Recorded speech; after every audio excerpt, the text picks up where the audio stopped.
రాష్ట్ర కార్మిక సంక్షేమ బోర్డు బీఓసీ ఎంప్లాయర్గా నియమించబడ్డ టీఎన్టీయూసీ నాయకులు గద్దెల సాయిబాబాను పలు కార్మిక సంఘాల నాయకులు మర్యాదపూర్వకంగా కలిసి శుభాకాంక్షలు తెలియజేశారు. ఈ సందర్భంగా గద్దెల సాయిబాబా మాట్లాడుతూ కాకినాడ సిటీ ఎమ్మెల్యే వనవాడ కొండబాబు సహకారంతో రాష్ట్ర కార్మిక సంక్షేమ బోర్డు బీఓసీ ఎంప్లాయర్గా నియమించబడడం జరిగిందని అన్నారు. ఎమ్మెల్యే కొండబాబు సూచనలు సలహాల మేరకు కార్మికులకు యాజమాన్యానికి మరియు ప్రభుత్వానికి మధ్య వారధిగా పనిచేస్తూ కార్మికుల సంక్షేమానికి వారి అభివృద్ధికి కృషి చేయడం జరుగుతుందని తెలిపారు. కార్మికుల సంక్షేమే కూటమి ప్రభుత్వ ధ్యేయమని పేర్కొన్నారు.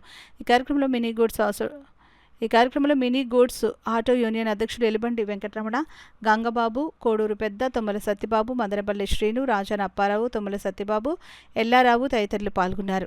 కార్మికుల సంఘానికి సంబంధించినటువంటి లేబర్ వెల్ఫేర్ బోర్డు స్టేట్ బోర్డుకి సంబంధించినటువంటి నన్ను ఎంప్లాయర్గా వేయడం జరిగింది.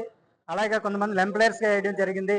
ఈ యొక్క ఉద్దేశం ఏంటంటే యాజమాన్యానికి కార్మికులకి మధ్య ఏమన్నా ఇబ్బందులున్నా ఆ ఇబ్బందుల మధ్యన రెండాట్ల మధ్య సమన్వయం చేసి దాన్ని చర్చించి దాన్ని గవర్నమెంట్కి సంబంధించినటువంటి విషయాలను కూడా ప్రతిదీ కూడా పంపించవలసిన బాధ్యత స్టేట్ బాడీగా నా మీద పెట్టారు. కాబట్టి దీనికి ముఖ్య కారకులైనటువంటి కాకినాడ స్మార్ట్ సిటీ శాసనసభ్యులైనటువంటి వనమాడి వెంకటేశ్వరరావు గారు కొండబాబు యొక్క ఆదేశాల మేరకే ఈ యొక్క పోస్ట్ రావడం జరిగింది.